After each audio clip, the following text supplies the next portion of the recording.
Il a amené avec lui la statue d'Asclépios, le dieu de la médecine pour les Grecs. En 2021, Philippe de Chazourne a été suspendu par l'Ordre des médecins pour ne pas avoir accepté l'obligation vaccinale imposée aux soignants.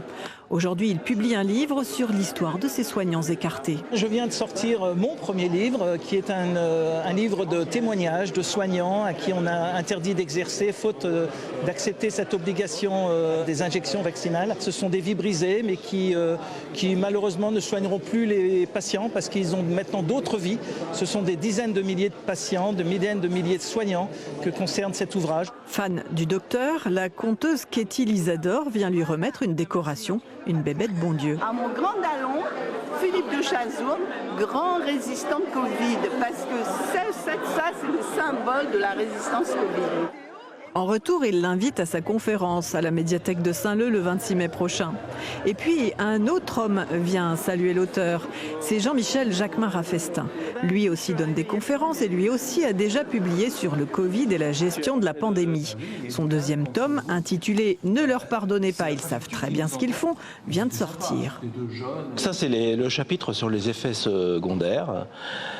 Sur la mortalité, les augmentations de décès, très important, 25% d'augmentation de décès à La Réunion en 2022 quand même, la baisse de natalité en France, une baisse de 7% pour le premier semestre 22 également, alors que des pays comme l'Algérie qui ont très peu vacciné, alors eux, au contraire, ont une augmentation de natalité. Mes deux ouvrages sont basés que sur des chiffres gouvernementaux. C'est ça le plus important. Donc c'est assez difficile de me traiter de complotiste puisque les chiffres viennent du VAERS, du CDC, de l'ONS anglais, l'Office National of Statistics. 1500 notes de bas de page sourcent les données et invitent le lecteur à faire ses propres recherches. C'est ce que je veux faire par le livre, donner l'envie aux gens de s'informer par eux-mêmes, puisque nos médias français ne donnent pas d'informations. Nous, on a beaucoup de chance en France, on n'a pas d'effets secondaires. On est le seul pays au monde qui n'a pas d'effets secondaires, c'est assez formidable. Alors que vous avez des journaux anglais comme le Daily Mail en mois de mai 23, qui titraient « Les Britanniques meurent par milliers, on ne sait pas pourquoi ». Quand moi j'ai vu comment ça se passait, et tout, le confinement, l'obligation du vaccin et tout ça, j'étais pas d'accord avec tout ça, quoi. Dans ma famille, il y a eu quand même des personnes qui, bizarrement, au bout de 15 jours ou d'une semaine, se sont trouvées vraiment extrêmement malades, dont un est décédé, juste après le vaccin. C'est ça qui m'a le plus interpellée.